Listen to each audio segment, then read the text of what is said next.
Alright, now we on. So first off, sorry for it took a little long time to set up. But I appreciate you welcoming me to your place so we can do this. Absolutely. All right. I think everybody know me. If you don't, my name is on the title. I'm here today with you. What's your name? So my name is Jerian Graham, originally from Mississippi. Been in the military for going on 16 years, and 16. Okay. So you say you're from Mississippi. Yeah. I was gonna ask you that after. But Okay. what part of Mississippi? So I was born in Picayune, Mississippi, but Picayune. It's Picayune. But it's close to Louisiana, so it's right on the borderline of Slidell, Louisiana, Okay. New Orleans. But I was raised down south. Okay. Deep down there by the water. But went to high school out in Hattiesburg, Mississippi. So I graduated high school. That's by the border of Alabama, right? I remember the name coming through. It's close. Okay. It's close, yeah. Anybody from there? Who from there? Oh man, people that's from there. Shoot, man, I couldn't even tell you for real. Nobody famous? It's a couple famous people, man. New rapper that's out named Big Walk Dog. Okay. I don't know if you guys heard of him. He's from that area. But Brett Favre. I went to school with Brett Favre's daughter. He lives out of I thought you Hattiesburg. were gonna say you went with Brett Favre. No. She went to public school? And she went to public school, Oak Grove High School with me. What? Yeah. That's wild. Yeah. It's a couple other famous people out there that I went to school with their kids, but couldn't tell you their names right off the bat. Big Crit? Big Crit is from Mississippi. He's from Jackson. Okay. Which is about probably about an hour from where I was raised. Oh, it's the dude, the Joker? The Joker. Nah. Remember the Joker? Nah. He was pretty hot back in 2010 or something. I think so. Yeah. Okay.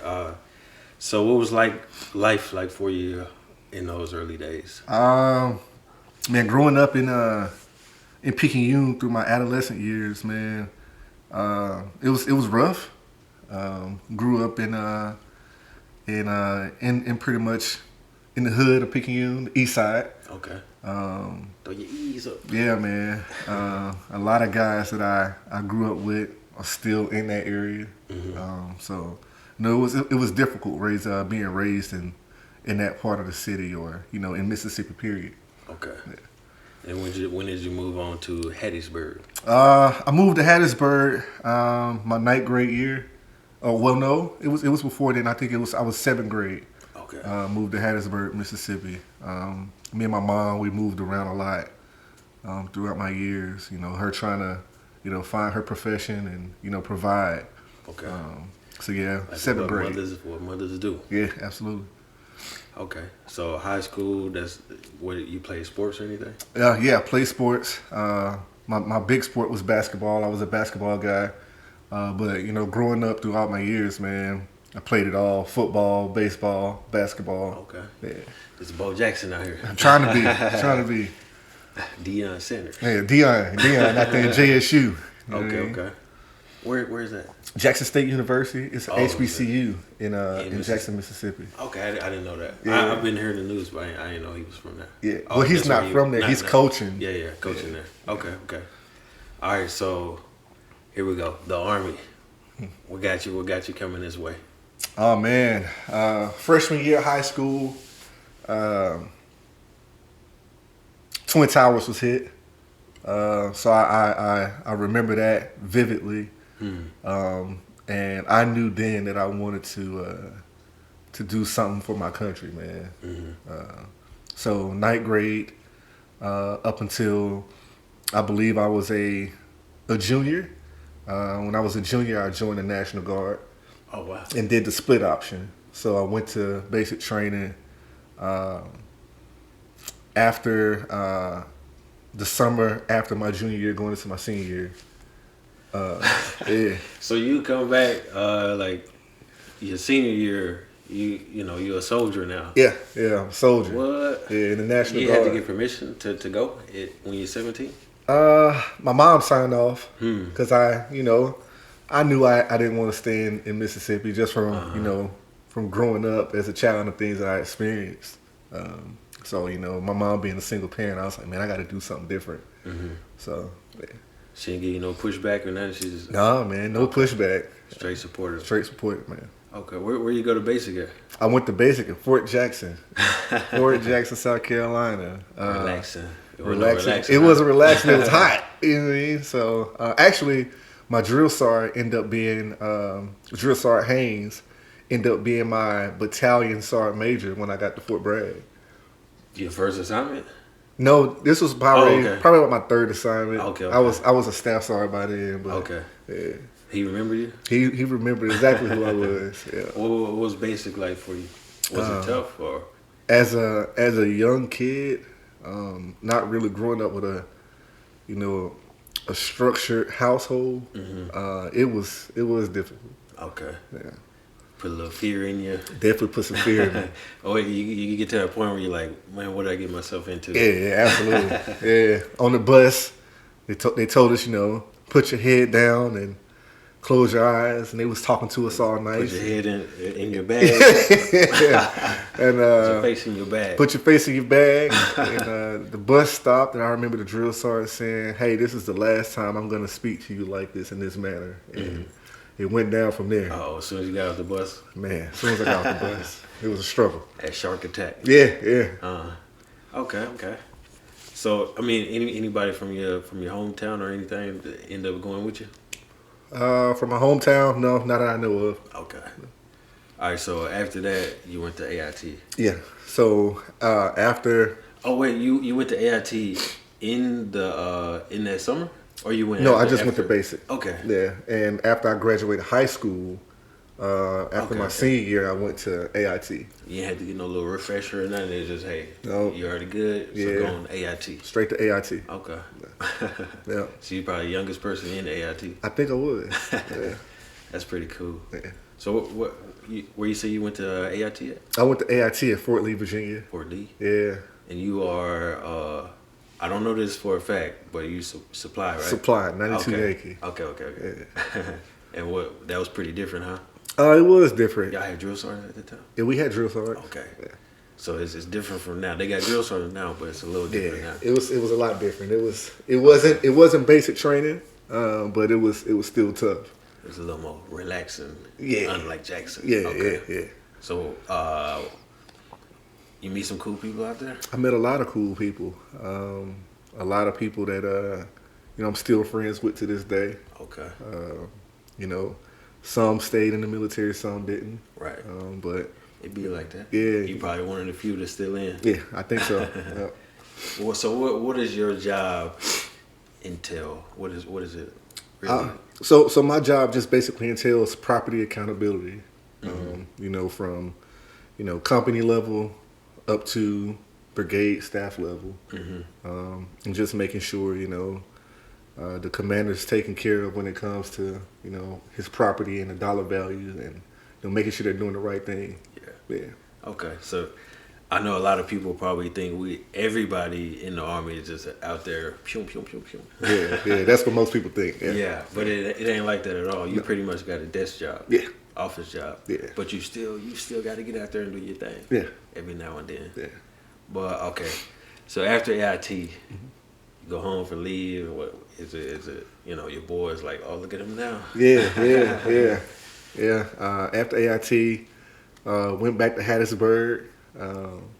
I already had a car, but I was able to upgrade. Okay. Got the Charger. Didn't get a Charger, but I had a little two-door coupe with some rims. Okay. But yeah, man, when I went back, a lot of my buddies were still doing the same thing, and it's like, oh, look at this guy. You know what I mean? He done made it. So I don't know why people think everybody in the military has money, but I was a PFC. I was broke. Yeah. Now looking back, but okay, so you go home the first time, and you kind of just back to regular life. But the second time, you're like, all right, I'm up out of here now. Yeah. So where you end up going after that? So my first duty station was Fort Benning, Georgia, on Kelly Hill. That's when Kelly Hill was open and running rapid with Third ID. So I hear a lot about I ain't from that environment, So I hear a lot about Kelly Hill. Oh man.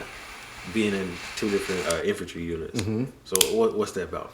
Oh man, Kelly Hill was it was a maneuver brigade. Okay. So infantry, artillery brigades, and of course you had your support battalions and stuff like that. But I was with 110 FA, which is field artillery, as a supply clerk, and man, being in the combat unit like that, I think really kind of molded me to who I am now. It was different, man. It was scary. You know what I'm saying? 18 years old, all the way in Georgia on your own, at Fort Benning on Kelly Hill. So with the infantry guys, with the shoot 'em up, bang bangs. Yeah. Mm-hmm. you had a good time out there? I did. I had a real good time at Fort Benning. Met a lot of good people. Of course, Fort Benning is only an hour from Atlanta, so shooting back and forth to the A every now and then. So you do your thing out there. Yeah. Okay.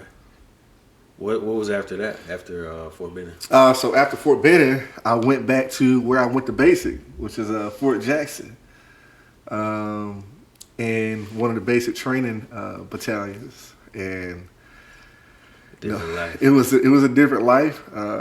If you didn't have a hat as a drill sergeant, you was kind of looked down on. Mm-hmm. Was you a sergeant at the time? I was an E5. Okay. I had made E5 and PCS to Fort Jackson, and I think Fort Jackson was one of the most difficult duty stations I've been at. Yeah. Because I know supply is a pretty big deal in basic training. It is. Because everybody needs their supplies. I remember our I'm sure you walked in the room, everybody's still yelling at ease for you and everything. Yeah. But you like you said, you're not wearing the hat. Right. So what was difficult about it? Man, I think the most difficult part was getting the support from the individuals that I needed, because I was a young E5 and I didn't have a hat. So it's Black History Month, being a black young sergeant in that environment. I wasn't really used to structure. I had just came from combat arms. So all I knew was, hey, guy, hey. Yeah. You know what I mean? So just trying to, change my whole mentality there was different. I wasn't used to that type of structure. Okay. Yeah. Yeah, that's the by the book type by of structure. By the book, yeah. Okay. Yeah. So what would you do out there for fun? Fort Jackson, man, that's where I got into riding motorcycles. Okay. So I got into riding bikes, joined the bike club, and that's what I did for fun out there in Fort Jackson in my off time. Okay. How do you just go?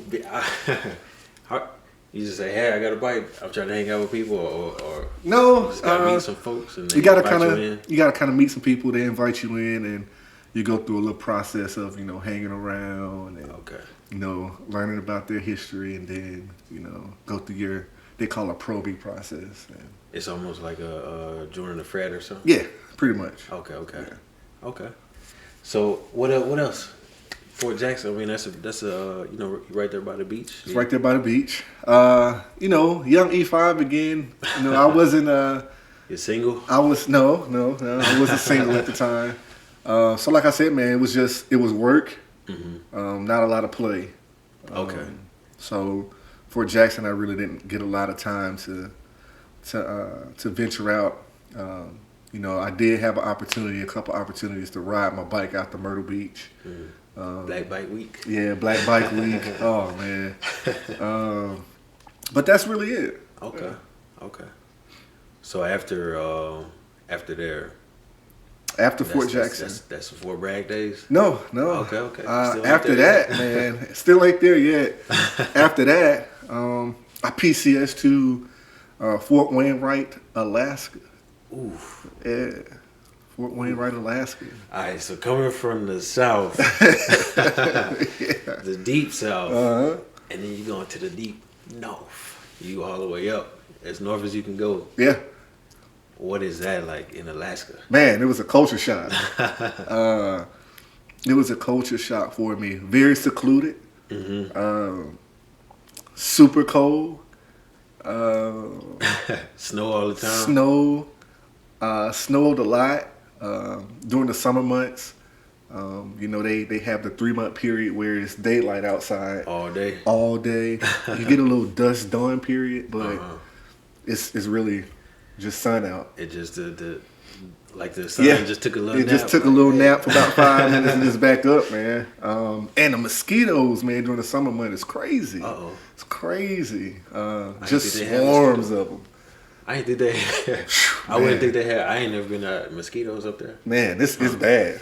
You see any like big old animals or something up there? Man, wake up all the time, especially in the winter. Moose is at your front door. Went caribou hunting. What is that? So pretty much it's a deer, reindeer. You call it caribou. Ice fishing, got a chance to do that. If we dig out a little hole. Yeah. So I got to experience a lot out there in Alaska, man. You did say that was one of your most place you had the most fun. It is, man. If I had the opportunity to go back to Alaska right now, I would. And I think being in Alaska, you know, really kind of it matured me as a man, and you know, in my military career, I had a great first sergeant. Shout him out. Who that? First Sergeant Reese, Rodney Reese. I think he's retired now. Tough guy, but he was all about taking care of everybody, and that's why I learned a lot more about my skill as far as being an NCO, not just my job. What kind of unit was that? It was another artillery unit. 2-8 FA. I couldn't stay away from it for some reason, man. Yeah, so 2-8 FA. Okay. And what kind of stuff you do out in Alaska for fun? Oh man, like I said, you know, caribou hunting. Yeah. Snowmobiling. Oh sure. Like I said, man, I got deep into like, you know, hunting with a lot of my buddies, caribou hunting. Try to go find a moose, but I was too afraid of that. Like I said, ice fishing. I just got to venture out, man. And so you ain't really no party type of person? I was at my Fort Jackson days. Okay. Yeah. That was your time. Your break time was you just go party at Fort Jackson. Yeah, it was all party, man. Okay. Yeah, man. It was bad. It was bad. All right, we done with Alaska? Yeah. You got some more to say? You got anything else you want to say about Alaska? No, man. No. Would you recommend? You would highly recommend anybody going there? I would highly recommend Alaska. Okay. Yeah. What is it? You got Wainwright. You got Anchorage, which is at the bottom of Alaska, and then the furthest military base up north is Fort Wainwright. Okay. Yeah. And the distance between the two is what? Oh man, a couple hours, 5-6 hour drive. And that's to get. Ain't no stuff up there, right? No. But all the stuff down. Everything's at Anchorage. Anchorage. Yeah. Man. Okay, so after Alaska, where you go? After Alaska, that's when I PCS to Fort Bragg. Fort Bragg, North Carolina. Fort Bragg, North Carolina. I PCS to 44th Medical Brigade. Oh, really? At first, yeah. I was part of 44. Okay. Yeah, 44th Medical Brigade. And 44th was another one of those versatile units. I was at my first medical brigade. I was so used to being combat units. But I did really well at 44th. Okay. Yeah. Okay. But you because they got medical supply, and then you didn't do no medical supply. I didn't do any medical supply. Okay. No. You're just part of one of the... I was the HHB supply sergeant. Okay. Yeah. Okay. And then you saw these guys right here. Yeah, man. I seen that AA. And I see you got your maroon beanie. Yeah, man, my maroon beanie, man. I miss my maroon beret, but I seen those mighty 82nd guys out there. Shout out to 3rd Brigade, by the way. You had to be part of that. And I had to be a part of it, man. Okay. Very, very ambitious. Mm-hmm. Yeah, so They drug you over there, or you raise your hands and let me get over there. I actually volunteered to go to 82nd. Okay. Went to airborne school, graduated airborne school, and they put me in 3rd Brigade, 82nd Airborne Division, the Panther Brigade. Yeah. All right, let's hear about. I'll ask the 18th Airborne Corps is there, right? Mm-hmm. So do you think the 18th Airborne Corps is what makes the 82nd even more, disciplined? Absolutely. Yeah. So if the 18th was over in I don't know, Kansas or something, you think it'll be less? I don't. Because they got the history and I just think pride. that 82nd has that all-American history, man. Okay. Because you got the big guys right down the street. You let me get it right because they right here. No, that plays a role into it. But I just think 82nd just has a strong pride about who they are, especially being, an airborne guy. Right. Yeah. So, I love 82nd. Mm-hmm. I know. So between there and Alaska, which one would you go back to? If I had to choose, right now because of my kids and my family, I would definitely go back to Fort Bragg. Okay, yeah, makes sense. Yeah. Family man.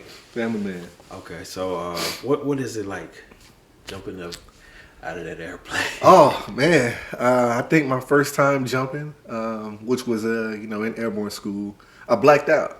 You get up in that C-130 and they tell you to hook up, and you up there get shaking, man, and you get nervous, and your stomach is turning, and you got butterflies. They don't tell you, hey, deep breathe or something? No, man, it's green light. When they say go, man, you gotta either go or get tossed out pretty much. Yeah. That's a little. I mean, I ain't scared to do it, but man, yeah. But hey, whoever bought that life, respect. Yeah, absolutely, man. I love it, man. I love being airborne, man. It was one of the good experiences that I've had. A couple things I have experienced. Like in Alaska, I went to cold weather training. So you get in Alaska you wear a cold weather tab. Mm-hmm. I didn't know that. Yeah. I didn't know that. Yeah. See, I'm still learning stuff. Yeah. What's up? In Alaska, once you go to cold weather training, man, I went to the big school out there in Black Rapids, which is a 10-day course, and they teach you pretty much how to survive if you're stuck out in negative 35, 30-degree weather, man. That was one of the most challenging schools I think I've been to. But being airborne qualified, man, it definitely has its benefits because that's the gateway to all the cool assignments. Right. Yeah. Okay. So, did you deploy with them? I did. That was your own. How many deployments you got? So I have 4 deployments. Yeah. Combat. Yeah, 4 combat deployments. Which units? 110 out at Fort Benning. And then 1 with the 82nd. Okay. Yeah. You said 4. Yeah, 4. So I deployed multiple times with Killer Hill. Okay. Yeah. To where? To Iraq was my first 3, and then my last one was to Afghanistan with 82nd. And then what year was your first deployment? I believe my first deployment was 2006. So that was during rough times. Yeah, it was rough out there. It was scary. My first deployment was 2006.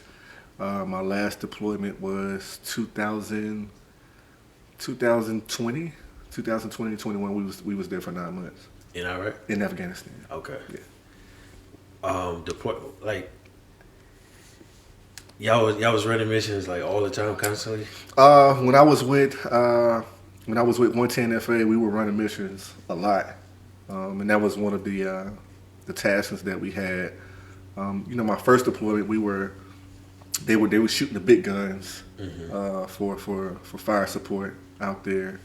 My second and third deployment is where we were running a lot of missions back and forth to different FOBs, and supporting some of the civilian teams out there in the city to pretty much, speak to the high councilman and different things like that. So yeah. So what, like on your downtime, what kind of stuff would you be able to do? During deployments, man, I've always been big into music. Okay. So, me and a couple buddies would, get our studio equipment together. And, Okay. So you ship some stuff there? Yeah, ship some stuff there, man. Make some music. Hit the gym a lot. Played a lot of basketball. How much you weigh when you came in?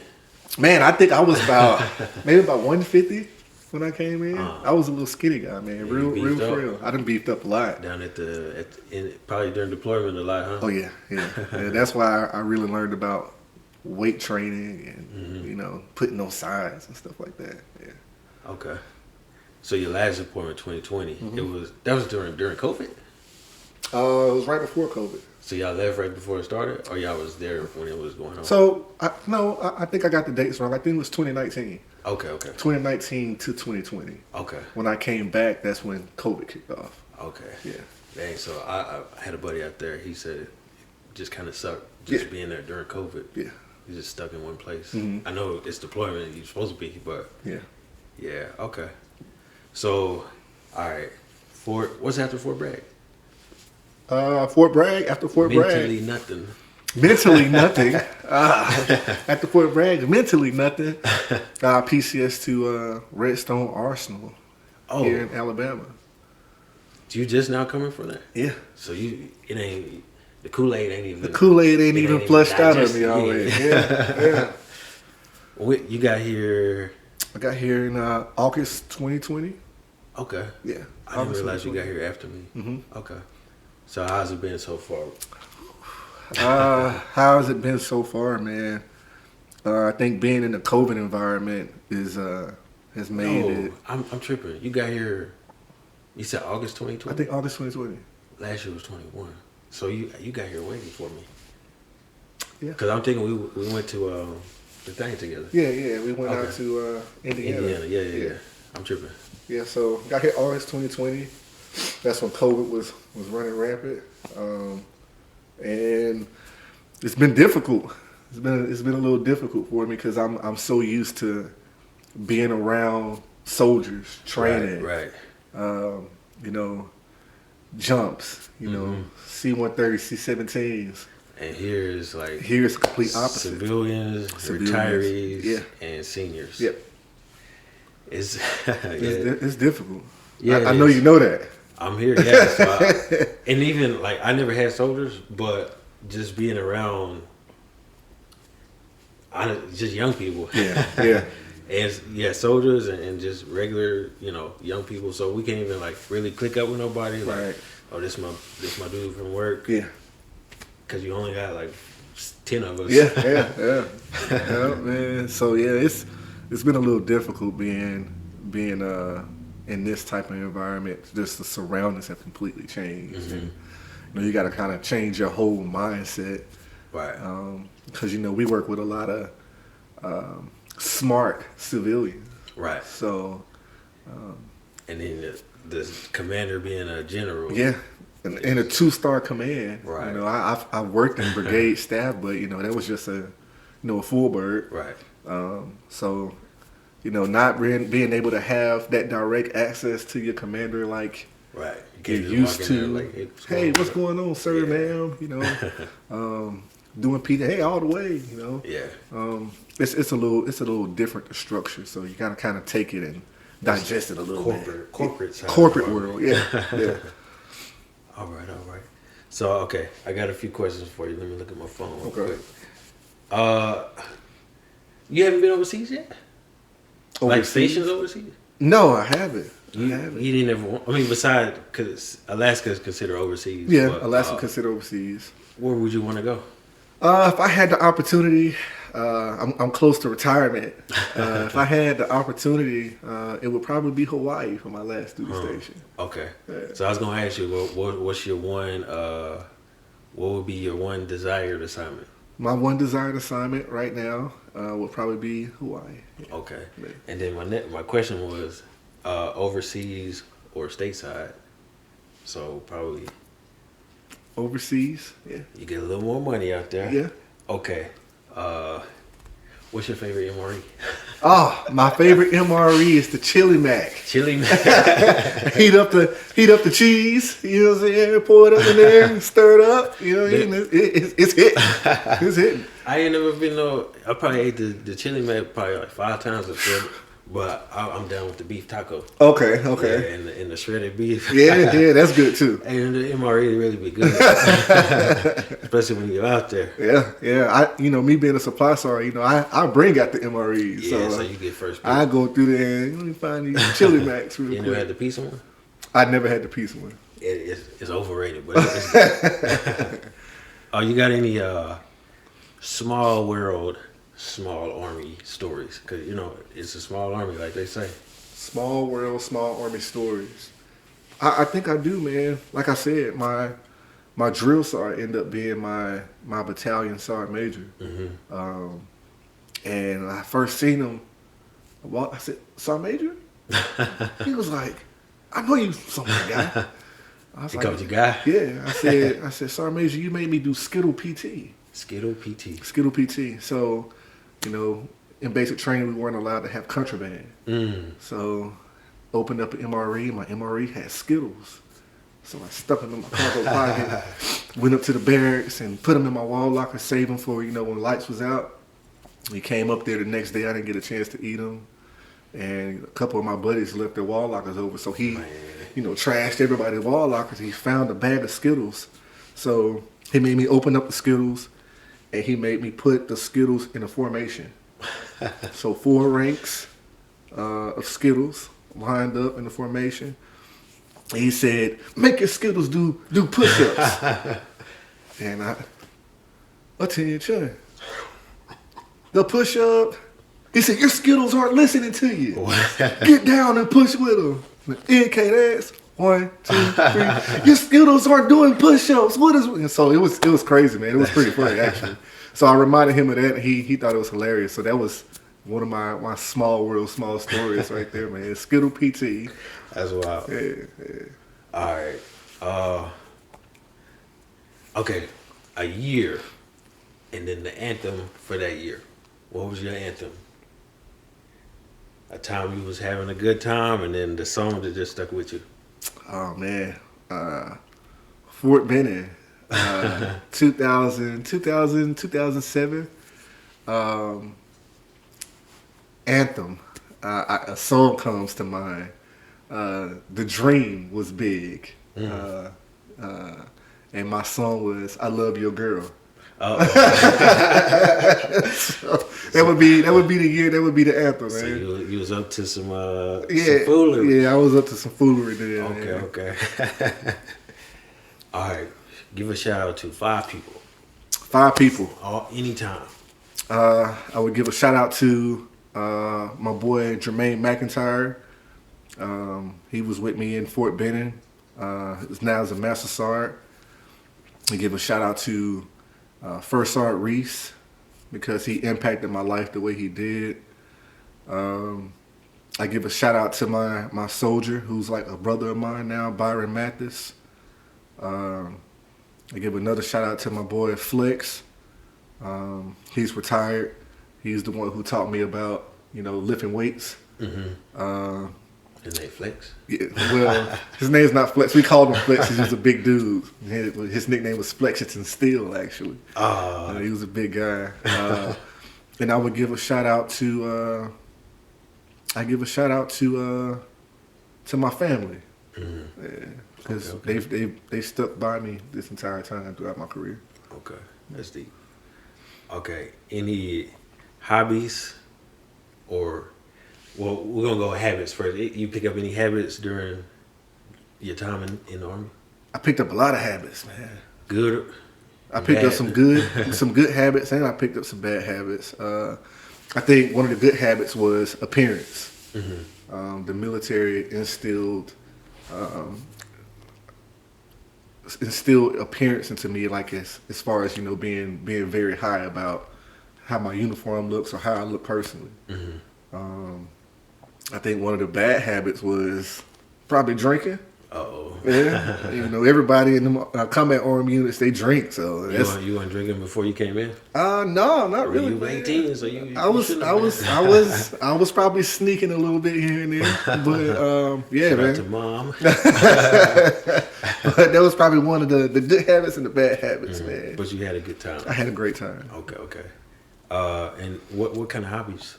Hobbies, music, man. I make music. I love music. I love beats. I sing. I can dabble on the keyboard a little bit. So that's one of my big hobbies. Okay. We're gonna have to, like we said, link up. Oh yeah, on that definitely one. link up. Okay. How do you find time to do your hobbies during all your time at work and deployment and everything? I think, man, just taking time, man, just forcing myself to make time for myself, because the military is just one of those things. It's going to take your time, man. So you just kind of gotta find a way to make it work for you. Okay. So we're gonna have you got music on SoundCloud or something? No, I don't have any music on SoundCloud, but I am featured on a couple albums. If you go on iTunes Music, my boy Jermaine Hussein, look him up. Jermaine Hussein. My singing name back then, because my last name is Graham, was 100 grams. Okay. Yeah. 100 grams. Yeah, 100 grams. Yeah. What would you tell your past self? Any advice you would give yourself? The advice I would give my past self is keep your family close and do things different. Mm-hmm. Yeah. Okay. So you can now, if at this time you'd be living, a lot better. You're living good now, so it'll be, much more fulfilled life. Yeah, more fulfilled life, man. Just more investments. Mm-hmm. More time with the kids. Save, put your money in it, son. Man, if I knew what I knew now. Yeah. That's always what it is. Yeah. So, for your future self, where like now, where you want to see yourself in the future? Man, future self, I want to see myself owning a couple businesses. When I retire, and just being happy, man. Mm-hmm. Understanding what makes me happy versus what makes me feel happy. So happiness over pleasure. Okay, that's pretty deep right there. Yeah. So you're figuring out ways to put that into place. Yeah. Okay. Put that into perspective. Yeah. Okay. All right. And what advice would you give somebody that's getting ready to come in? What advice would I give someone that's getting ready to come in? No, I'm just kidding. Run for the hills. Some advice I would give someone coming in now, man, is to be smart about, one, be smart about your money. Two, put your family first regardless of what the mission is. Mm-hmm. Us being military, you always say mission first. No, it's family first, mission second. To an extent, you have to,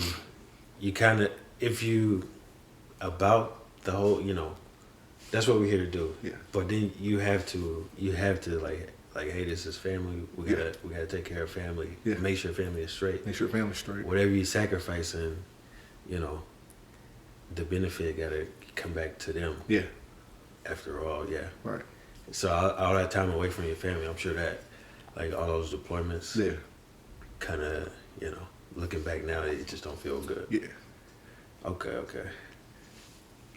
So any what else you were saying about for the person coming in? Yeah, man. Invest your money, put your family first, and I would say go airborne. Airborne all the way. Airborne all the way. You wouldn't tell nobody to go to Fort Campbell? No. Go to Bragg. Airborne all the way, man. Like I said, airborne is the gateway, to anything cool that you want to do in the military.